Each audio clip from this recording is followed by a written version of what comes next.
A rebellious teenager. Running the roads, drinking, doing drugs. A hands-off mother. Shayna kind of had free reign from her mother. And a strict stepfather. He wanted her to have a curfew, to have to come home, to have to go to school. It was a recipe for tragedy. I can't tell if he's getting shot in the face or somebody hit him with something. And the investigation would send authorities scrambling to answer two questions. Had a rebellious teen gone too far? I heard her say, yeah, I did it for my mom. Or was she acting under parental supervision? Who came up with the idea and the plan?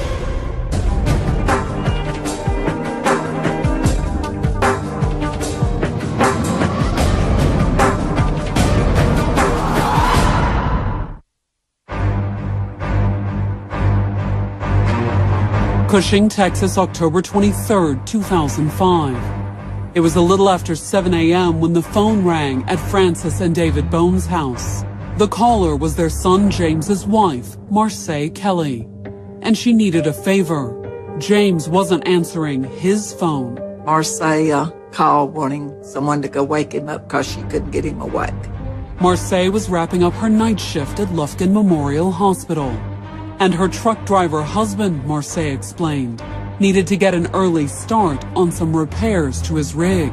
He wanted me to call him at 7 and wake him up so he could finish what he was doing to the trucks. David Bone went next door to wake up James. His home was only about 75 or 100 yards away. But James didn't answer the older man's knock. He called Marcia and told her James didn't wake up. And she said, no, he's got to get up. You've got to get him up. So David returned next door. Only this time, he didn't just knock. He went inside. That's when he found James lying in bed. James was eerily still, with a quilt pulled up over his head.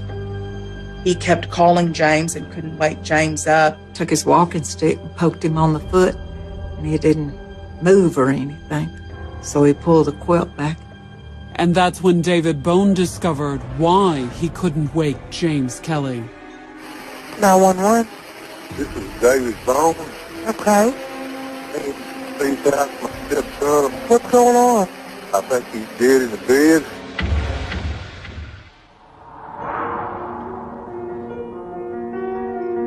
Marcia was only 21 when she met James Kelly.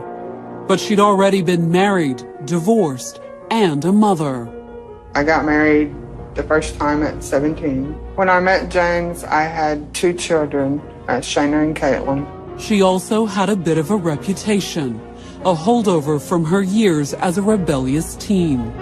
I quit school in the 9th grade, dabbled into marijuana a little bit.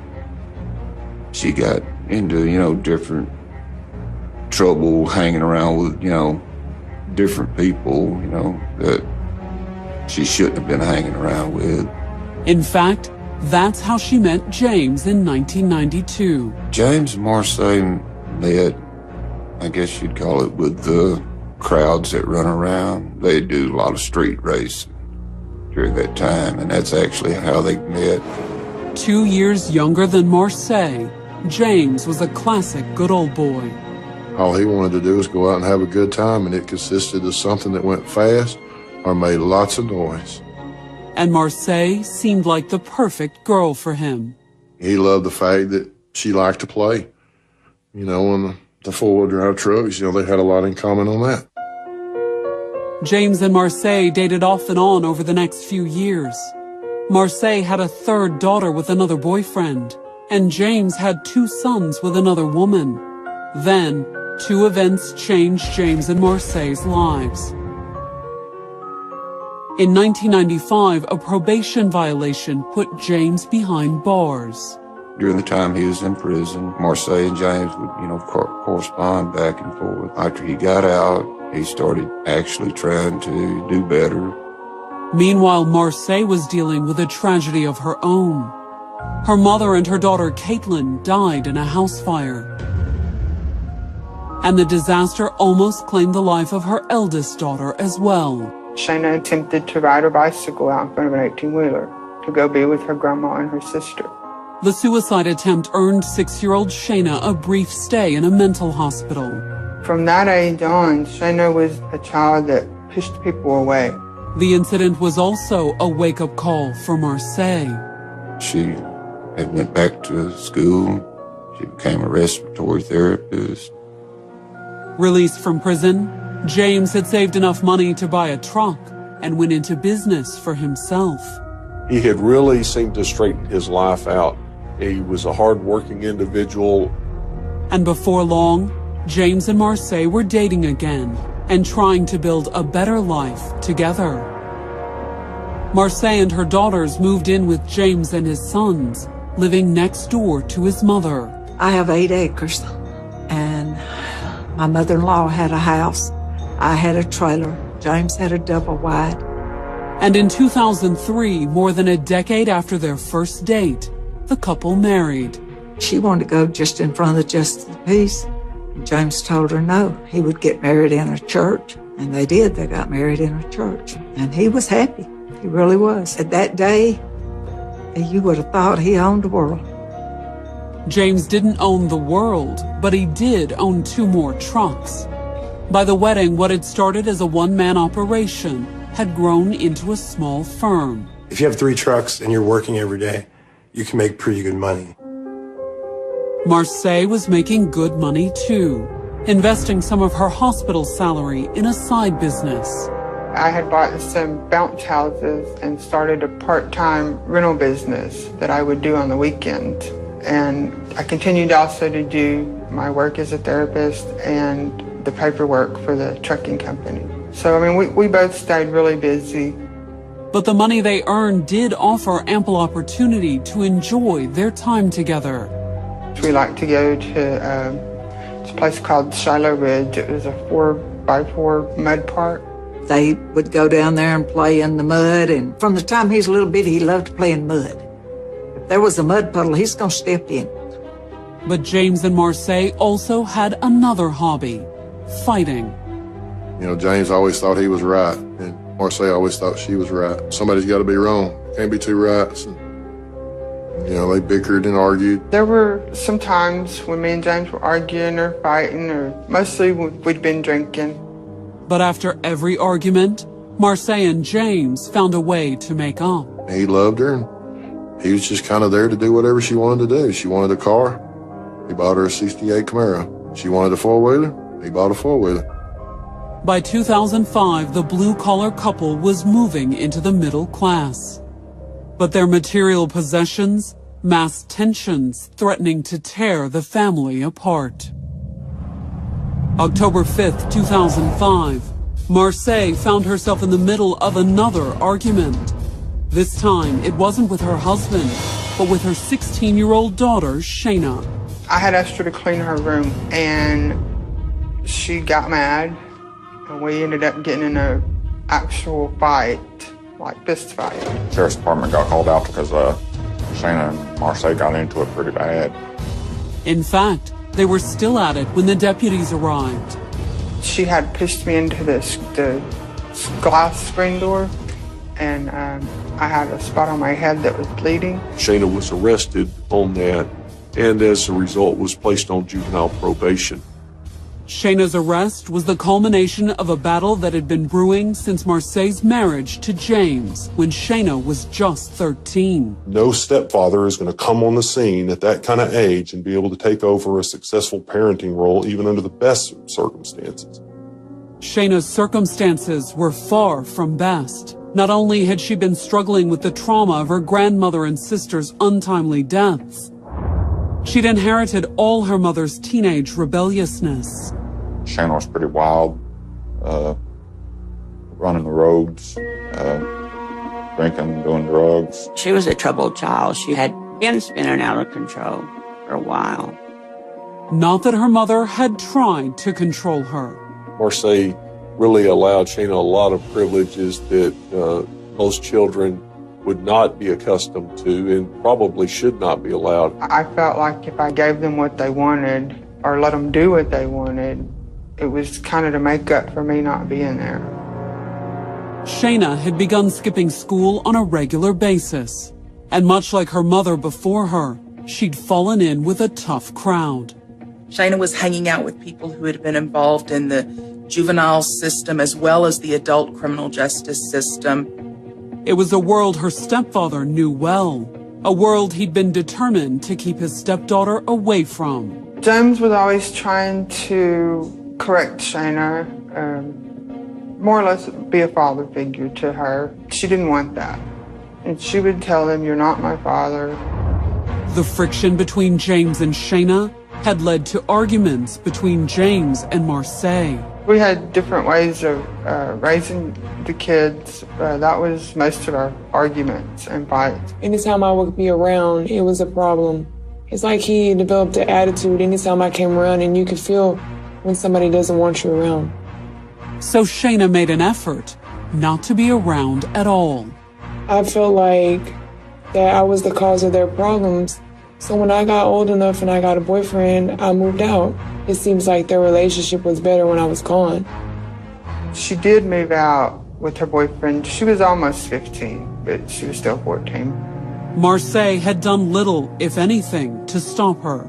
For Marcia to have allowed her 14-year-old daughter at that time to move out of the residence and go live with a boyfriend just kind of shows that it was a relationship that she and her mother shared that would not be typical.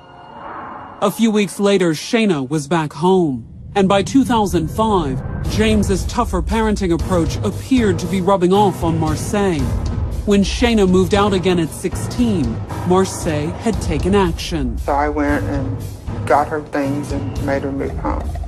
Within days, mother and daughter had come to blows. If James and Marcia hoped the arrest would turn Shayna around, they were sadly mistaken. If anything, she became wilder, taking up with a new 23-year-old boyfriend named Dallas Christian. Dallas Christian was a registered sex offender, not somebody that ideally one would think you would want your daughter associating with. Marcia apparently didn't object, but James Kelly certainly did, though arguing with Marcia did no good. I think he was to the point to where he was tired of all the arguing and everything. By October, with James's patience wearing thin, the fights with stepdaughter Shayna took on a new, threatening tone. She'd tell him, "I'm gonna kill you one of these days." Saturday, October 22nd, 2005 was technically a day off for James Kelly. But there was little downtime for a small businessman with a fleet of hard-working trucks. He was doing some maintenance repairs on them, brakes and oil changes and stuff. By 6, when Marcia was starting her overnight shift at Lufkin Memorial, James was already up to his elbows in engine oil, and he would stay at it for hours. I talked to James a couple of times early in the night. He was still working on his truck. At least he could work in peace. Shayna had disappeared with her new boyfriend, Dallas Christian, and a younger boy by the name of Colton Weir. Shayna, Colton, Dallas were out riding, partying, drinking. Finally, at a little past 3 a.m., James Kelly could do no more. He was ready to take a shower and get ready for bed. But as exhausted as James was, the work wasn't finished. He called his wife Marcia at the hospital asking for a wake-up call. That he needed to wake up early on Sunday and get back to work. That wasn't anything unusual when he stayed up late. His wake-up call arranged, James had laid down for a few hours' sleep. James went to bed around 3:30 in the morning, and he expected to be awakened about 4 hours later. But James would not be answering his wake-up call. She started trying to call him, and he didn't answer the phone. But he didn't answer because he was dead. That's the reason. Coming up, Marcia receives the awful news. Okay, hang tight, stop. Stop, take a breath. And the investigators wonder, was someone in the family running with a deadly crowd? Sunday, October 23rd, 2005. It was about 8 a.m. when Marcia Kelly's father-in-law, David Bone, dialed 911 and reached the Nacogdoches County Sheriff's Department. The call reported that something was wrong with James Kelly, that there was obvious signs of blood. They needed an ambulance. I can't tell if he's been shot in the face or somebody hit him with something in the face, but it's all bloody as hell. Bone had gone to wake his stepson a few minutes earlier at Marcia's request. She'd been trying to call James for almost half an hour, and he wasn't answering the phone. I couldn't get him up, so I called and I asked his stepfather if he would go and wake him up. But James Kelly couldn't wake up. When Mr. Bone went inside the bedroom, he pulled the covers back from James's head and immediately saw that James was dead. With sheriff's deputies on the way, David Bone called his daughter-in-law back. My husband called Marcia, Dave, and told her that she needed to come home, that something bad had happened. He said he's got some blood on his mouth. He said I called the ambulance. I said, okay, I'm leaving work. Although she was apparently too shaken by the news to drive. I called James' best friend, and I told him something was wrong with James, and I wanted to know if he could drive me out there. I jump in the car, and we're making a mad dash for James and Marcia's house. While Marcia and Kevin Dill sped toward the Kellys' house, deputies were arriving on the scene. They found James's mother, stepfather, and a growing number of neighbors gathered in the yard. It doesn't take word long to spread in a small community, so other people that knew the Kelly family also began arriving. They had little information to offer the investigators, however. Everyone present was upset. They knew that something tragic and terrible had happened to James. They weren't exactly sure at that point what had happened. When the deputies went inside, they found James exactly as David Bone had described in his 911 call. It was dark. He was laying in the bed, had the covers up to him. In his call, David Bone had been unsure whether his stepson had been beaten or shot. For law enforcement officers, there was no mistaking the grisly wound that had left James Kelly covered in blood. Kelly had been shot in the face. We had a homicide on our hands. Was it an intruder?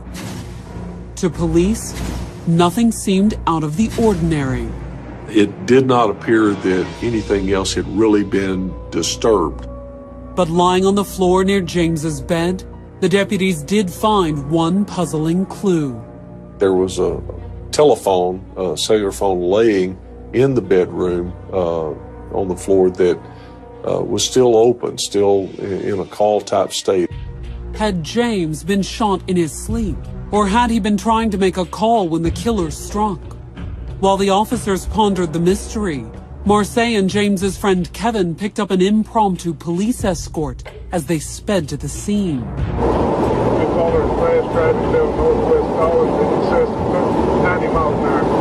We get pulled over by the law, of course, for going too fast.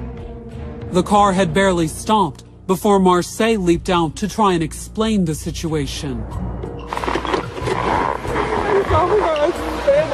Okay, hang tight, stop, take a breath. When you look at the video, you see that Marcia is very distraught. What's the deal? I don't know, my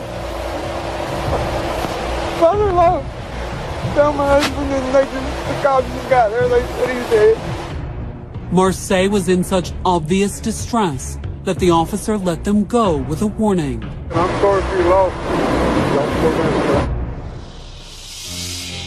By the time she'd reached home a few minutes later, however, it appeared that Marcia had pulled herself together. When we pulled up in the yard, she calmly got out of the car, walked over there, talked to an officer for a second. Marcia walked up on the porch, and Bill Ball was coming out the door. And she looked at him and said, "Is he dead?" And Bill said, "Yes."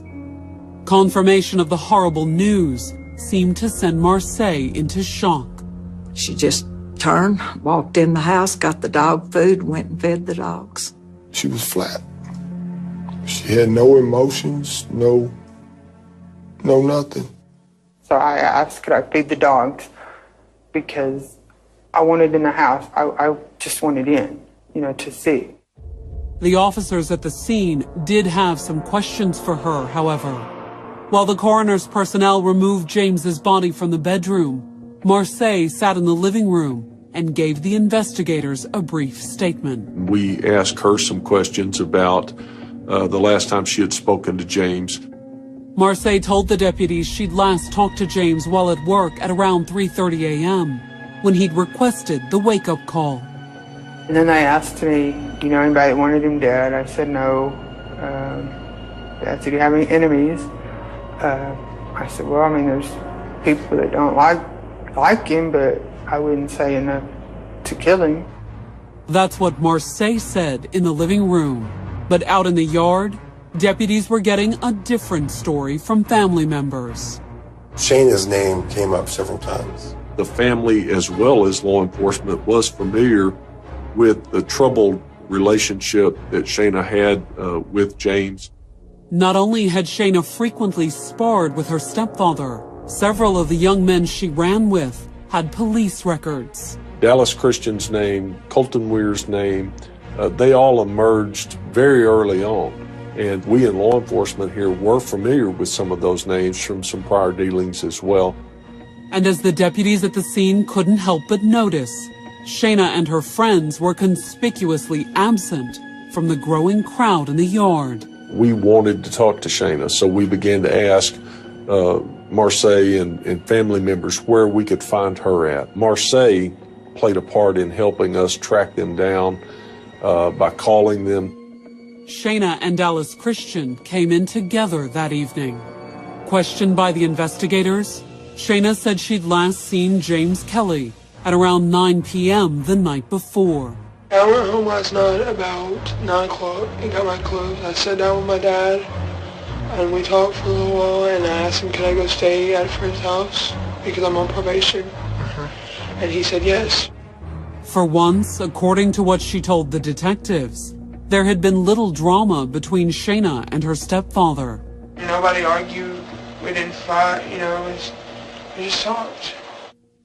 Asked what she'd done Saturday night, Shayna said she and the boys had spent most of the evening driving around the back roads and partying down by the river. They were out at the Shawnee River bottom drinking that night. It's not uncommon for teenagers to gather up down there, build bonfires, and have a party. And apparently that's what they had done on this particular occasion. In the next interrogation room, deputies got a similar story from Dallas Christian and from 15-year-old Colton Weir when he was questioned the next day. We went down to Shawnee and chilled out down there and watched the fire, shot a couple of guns off. All three stories more or less matched, but not. Details and inconsistencies in their stories began to emerge, and we could then question them more specifically. And the investigators knew exactly where to apply the pressure. The youngest member of the trio, 15-year-old Colton Weir. Colton, I believe you're a smart enough kid to know what you're in here for. And I believe that you need to get it off your chest. I believe it's eating you alive, and you need to talk to me about it. Coming up, deputies press Colton Weir for a confession. Did you shoot James Kelly? And his answer takes the investigators in a startling new direction. She offered him remuneration. On the evening of October 23, 2005, James Kelly had been dead less than 24 hours. But the Nacogdoches County Sheriff's Department already had several strong suspects in his murder.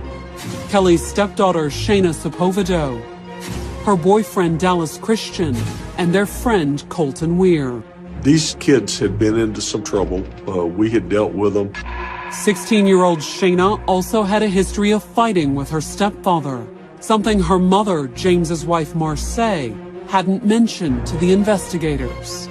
I had my suspicions, but no, I didn't say anything. because, first of all, I hadn't talked to my daughter. And why didn't she mention her daughter's James? According to Marcia, it was because she hadn't taken them seriously. It's a teenager ranting and raving, or that's the way I took it. I mean, I never believed there was any truth in it. Questioned that evening, Shayna and her boyfriend had both denied killing James Kelly. But when the investigators spoke to 15-year-old Colton Weir, the young man who'd been riding around with Shayna and Dallas that Saturday night, it was quickly apparent that the teenager knew something.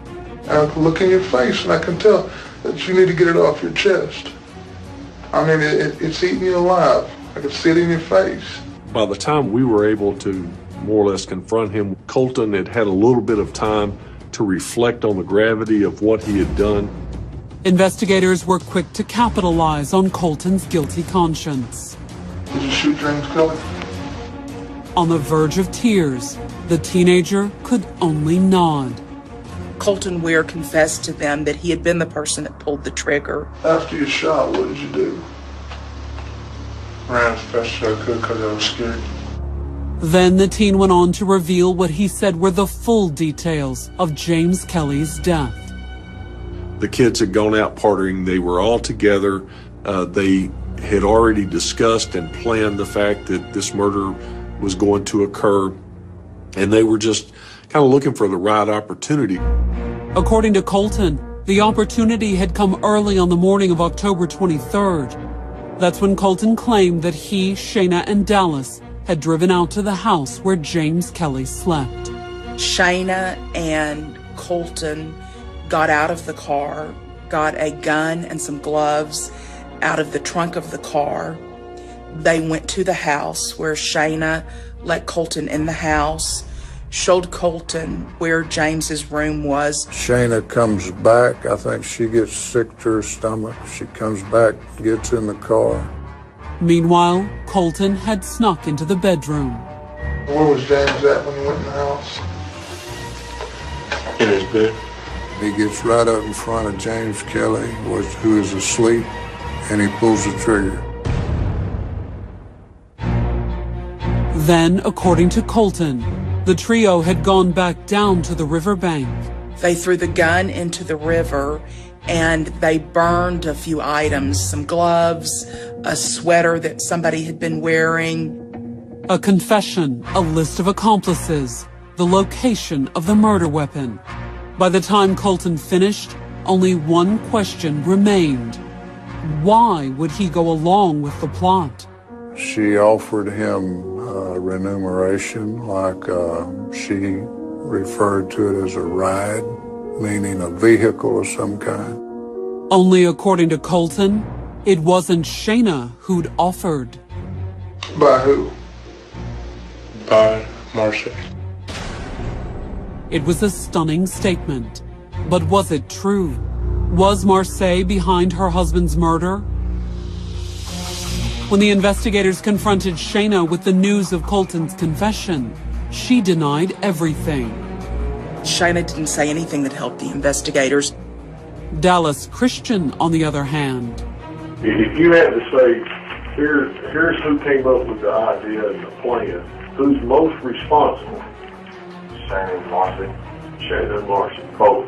Yes, sir. Marcia Kelly's name continued to emerge by the other co-defendants in the case as having been involved in the planning and the encouraging of this act, even to the point of offering them money and vehicles and things of that nature if they would carry the act out.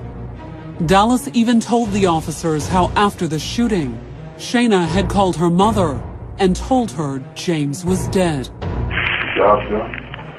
That's what Shayna said to her mom, the job's done. By Tuesday evening, 2 days after James's murder, Colton, Shayna, and Dallas were all in custody. But a warrant for Marcia's arrest would have to wait. The investigators needed evidence to confirm that Marcia was the mastermind behind her husband's murder. We had to establish a more affirmative link than just their word. So when Marcia turned up at the sheriff's department on Tuesday, it was merely to provide moral support to her daughter. And as the teenager was booked on murder charges, she finally broke down. In the office with one of the deputies, I heard her saying, yeah, I did it for my mom. I didn't want him making her cry anymore. Shayna may have stopped all the fighting in the Kelly household, but did she act alone? Or was her mother involved? That was the question sheriff's deputies had to answer. We needed to look at her, or continued to look at her, as a potential suspect. But to the rest of the world, Marcia was a grieving widow, busy with arrangements for her husband's funeral. Meanwhile, the investigators were equally busy looking for evidence to confirm Dallas and Colton's statements. They searched the place where Colton claimed they'd tossed the murder weapon. We did recover the rifle out of the river, and also the scene where they burnt the sweater and the gloves. There were still remnants there from where they did that. We were very pleased to have that physical evidence. But while the gun appeared to confirm Colton's account of the shooting, it didn't necessarily incriminate Marcia. There was something that could, however. In his interrogation, Dallas Christian claimed that Shayna had called her mother and informed her that the job was done. Cellular phone records played a very vital part in us being able to link Marcia.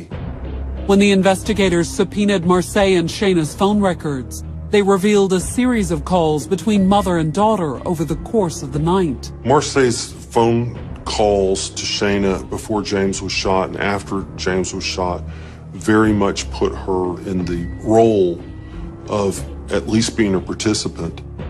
The phone records also confirmed that Marcia and James had spoken several times over the course of the evening. But instead of arranging a wake-up call, authorities were beginning to suspect that James Kelly had unwittingly signed his death warrant. Those phone calls were her attempts to try and determine about what time James was planning on going to bed, and that it was okay to go up there and carry this act out. And then there was the mysterious matter of the open cell phone deputies had found lying by the bed. The last calls made from that phone had been to Marcia Kelly. The fact that the phone was found open and that the last call had been made well after James supposedly turned in raised an intriguing possibility. We really believe that Marcia had staged this to be able to hear the gunshot as this act actually took place.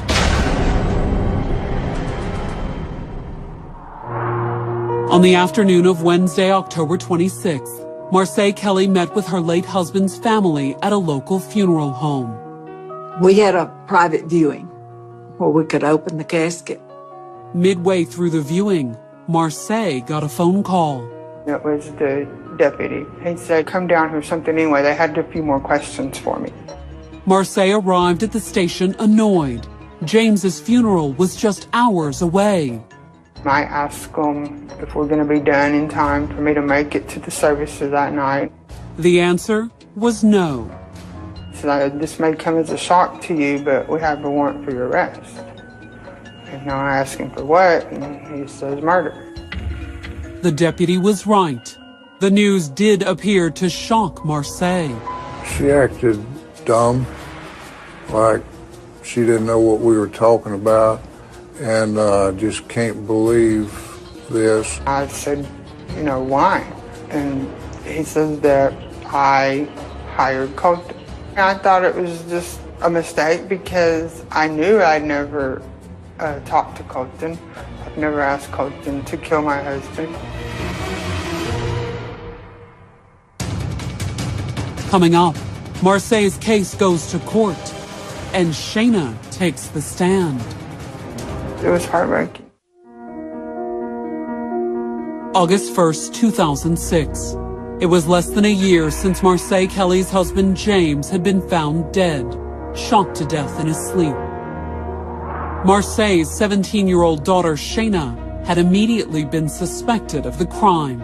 Shayna's name certainly came up early on. Shayna was on juvenile probation at that particular time for assaulting Marcia. But once Shayna, her boyfriend Dallas Christian, and friend Colton Weir were in custody, things had only gotten more intriguing. The case took a huge turn from being a case of an upset stepdaughter and her friends killing a man to his own wife being implicated in a murder for hire scheme. They began to immediately explain to us that Marcia had actually offered them payment for having her husband killed. And when Marcia walked into an East Texas courtroom that morning to stand trial for her husband's murder, she faced the possibility of life in prison. After a great deal of talk with James's family, I just didn't believe a jury would send Marcia to the death chamber for this offense. So I elected not to seek the death penalty. But why would Marcia want James dead? When she presented her opening statement that morning, prosecutor Stephanie Stevens said the motive was simple: money. Not only would Marcia get the assets of James's trucking business, there was also his life insurance, money that Marcia was very keen on collecting, according to the prosecutors.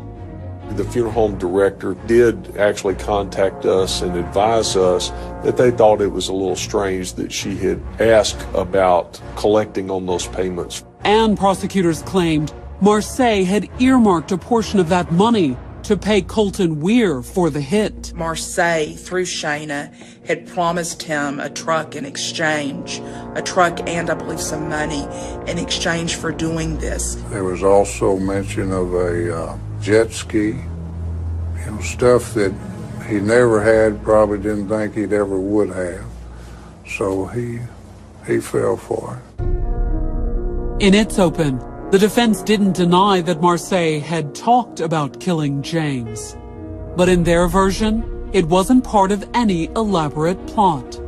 I did a few times say that I wanted James dead, but people say that every day. I mean, everybody says that sometimes when they're, God, I just want to kill you, but not in the same context as it was made out to be. Marcia tries to minimize her involvement by saying, well, I thought everybody knew I didn't really mean it. Was it solicitation, or was Marcia simply venting? When the prosecution started presenting its case that afternoon, they argued that Marcia had done far more than occasionally wish James dead. It wasn't something that happened, one night at a party she had too much to drink. It happened at different times, at different locations. And prosecutors had a pair of witnesses to back up the claim. And they weren't Dallas Christian and Colton Weir, the two young men who'd already implicated Marcia. She had discussed killing James with not just Colton Weir, but with a few people. We were actually able to establish two different individuals that Marcia had approached in the past and offered the payment of money or vehicles to have her husband killed. On August 3rd, the prosecution rested, certain they'd prove that Marcia was behind James's murder. You don't go out and initiate contact with 3, 4, however many different young men, promising them something to kill your husband unless you're serious about it. When the defense started presenting its case that same afternoon, they maintained that Marcia never intended to have James killed. Instead, they claimed that Shayna, Colton, and Dallas had acted on their own. Her own daughter and 2 other teenagers, she threw all 3 of them under the bus. Well, I think they were just talking about things that were going on, and it just happened.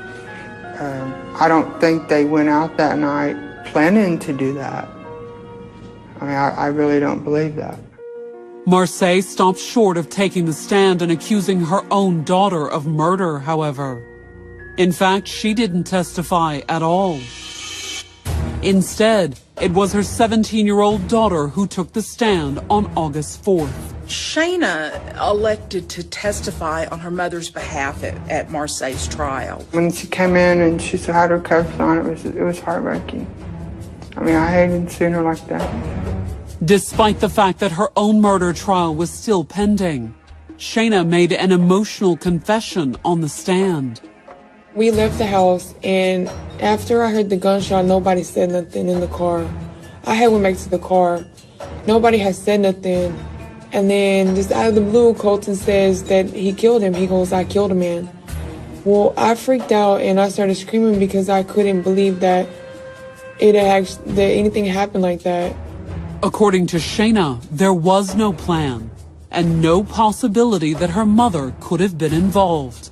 My mom was at work and stuff. I mean, she didn't have nothing to do with this.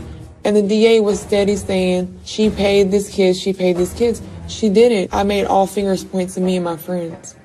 Mainly all fingers point to me. Shayna kind of threw herself under the bus there for her mother and said, "I'll take the blame for all of this." You know, Marcia didn't do it for her. She certainly wasn't trying to save Shayna from any sort of blame or keep from implicating Shayna in anything. If what Shayna said was true, her tearful testimony absolved Marcia of all guilt, at least the criminal kind. The only way I blame myself is I put her in that environment. August 4th, 2006. It took the jury just 2 hours to reach a verdict in the murder trial of Marcia Kelly. The 35-year-old was accused of conspiring with her daughter Shayna, Shayna's boyfriend Dallas Christian, and another young man named Colton Weir to kill her husband James. If convicted, she faced life in prison. Once somebody's convicted of capital murder, the sentence is automatic. But that was only if convicted. Just hours before the jury returned to consider a verdict, Marcia's daughter Shayna had made a stunning confession. On the witness stand, the teenager had taken full responsibility for her stepfather's death. I felt like my mom didn't love me because of her husband. And I felt like I had to fight for that love. She wanted her mother's approval. She wanted it so much that she was willing to kill James Kelly. And then even after killing him, she was willing to put herself out there to save her mom. When Shayna testified at my trial, it was really heartbreaking to see her up there defending me. But would Shayna's courtroom confession sway the jury? The answer was no.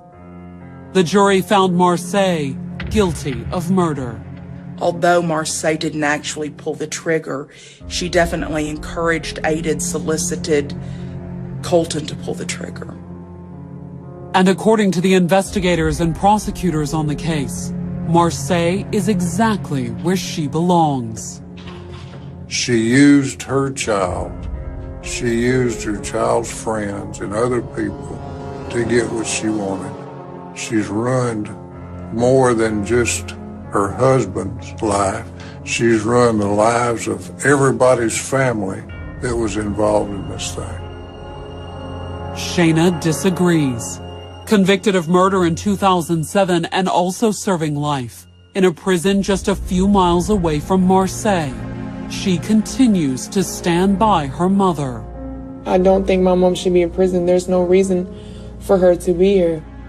Marcia, now serving life without parole, maintains she did not murder James, but she does accept some share of the responsibility. 25%. And that's because I had, we were all there. As far as the actual murder itself, I don't feel responsible for it. Well, I just hope that one day this will be straightened out. There was no capital murder. There was a murder, but there was no capital